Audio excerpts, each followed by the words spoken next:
নমস্কার, চন্দ্রিমা কিচেনে সবাইকে স্বাগত। আজ আমি তৈরি করে দেখাবো কমলা ভোগ। আমি প্রথমেই মিষ্টিটা কেটে দেখাচ্ছি আমার মিষ্টিটা কতটা পারফেক্ট হয়েছে আর কতটা সফট। আপনারা দেখেই বুঝতে পেরেছেন, আমাকে হয়তো আর কিছু বলতে হবে না। আমার রেসিপিটা আপনাদের যদি খুব বেশি ভালো লাগে, লাইক, কমেন্ট, ফ্রেন্ডস অ্যান্ড ফ্যামিলির সাথে শেয়ার করবেন। প্রথমেই আমি কমলা ভোগ বানানোর জন্য শিরা তৈরি করে নেব। এই জন্য এখানে 1 কাপ কমলার রস দিয়ে দিচ্ছি, 1 কাপ জল দিয়ে দিচ্ছি আর 2.5 কাপ চিনি দিয়ে দিচ্ছি। এবার শিরাটা আমি জাল দিয়ে নেব। শিরা জাল দিয়ে ঘন করার কোনো প্রয়োজন নাই, ফুটে উঠলেই হবে। শিরাটা হতে থাক। এদিকে আমি ছানাটা মেখে নিচ্ছি। হাতের 5 আঙ্গুল দিয়ে এভাবে ছানাটা ডলে নিতে হবে। আমি 1 কেজি দুধের ছানা নিয়েছি। আমি আমুল গোল্ড দুধ থেকে ছানা বানিয়েছি। ছানা মাখা যখন এরকম ক্রিমের মতো হয়ে যাবে তখন দিয়ে দিচ্ছি 2 টেবিল চামচ গুঁড়ো দুধ। 1 কেজি দুধ থেকে 1 কাপের একটু বেশি ছানা হয়েছে। ছানার সাথে গুঁড়ো দুধটা আমি একটু ভালো করে মিশিয়ে নিচ্ছি। এবার দিয়ে দিচ্ছি 2 টেবিল চামচ ময়দা। ময়দা দিয়েও আমি ভালো করে মিশিয়ে নিচ্ছি। আমি ছানার মধ্যে কোনো চিনি দেইনি, আপনারা চাইলে দিতে পারেন।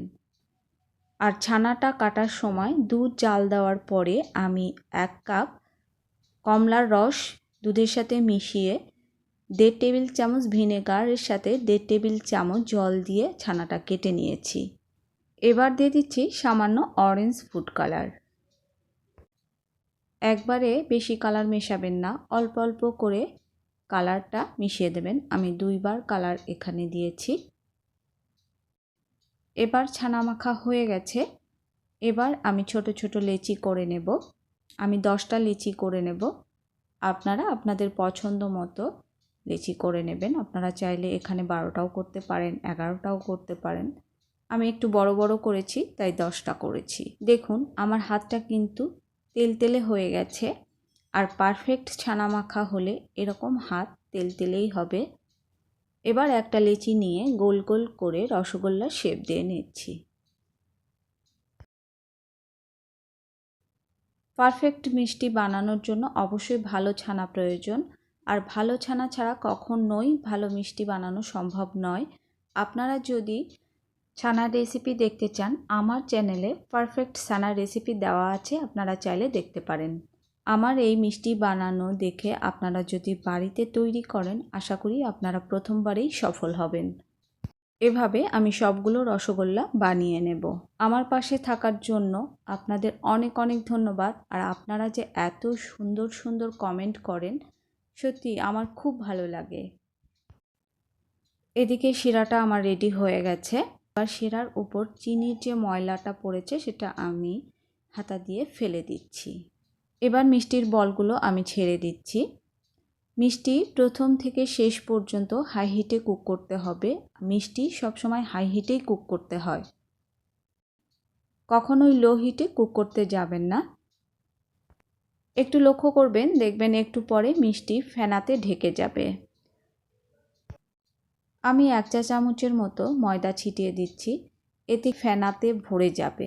দেখুন ময়দা দেওয়ার পরে একদম ফেনায় ডুবে গেছে।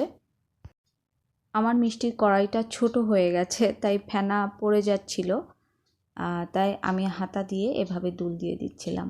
মাঝে মাঝে হাতার পেছন দিয়ে এভাবে নেড়ে দিতে হবে। দেখুন একটা মিষ্টি আমি উঠিয়ে দেখাচ্ছি 5 মিনিট পরে। দেখুন যখন শিরা এরকম ঘন হয়ে যাবে তখন জল খাওয়াতে হবে। আমি পাশের চুলায় একটা হাঁড়িতে ফুটন্ত জল রেখে দিয়েছি, সেখান থেকে আমি 1/2 কাপ জল খাইয়ে দেব। এভাবে আমি 2 বার জল খাইয়েছি। আমার মিষ্টিগুলো হয়ে গেছে। আর মিষ্টিগুলো হতে আমার 20 মিনিট সময় লেগেছে। আপনাদের ক্ষেত্রে 20 থেকে 25 মিনিটও লাগতে পারে। আমি তারপরও একটা মিষ্টি জলের মধ্যে দিয়ে দেখছি, দেখুন ডুবে গেছে। আর ডুবে যখন যাবে তখন বুঝবেন যে মিষ্টি হয়ে গেছে। আমি মিষ্টিতে কোনো বেকিং সোডা, বেকিং পাউডার ব্যবহার করিনি, কারণ অনেকেই আছে বেকিং সোডা, বেকিং পাউডারের মাপ দিতে পারে না, তখন মিষ্টিগুলো ভেঙে যায়। এবার আমি মিষ্টির মধ্যে 1 কাপ ঠান্ডা জল দিয়ে দেব। এতে শিরার মিষ্টিটা কম হবে এবং মিষ্টি আর কুক হবে না। এভাবে আমি সারা রাত মিষ্টি শিরার মধ্যে রেখে দেব। সারা রাত রাখার পরে দেখুন মিষ্টিগুলো রস খেয়ে একদম টুসটুসে হয়ে গেছে। সবাই সুস্থ থাকুন, ভালো থাকুন। আবার দেখা হবে অন্য কোনো নতুন রেসিপি নিয়ে।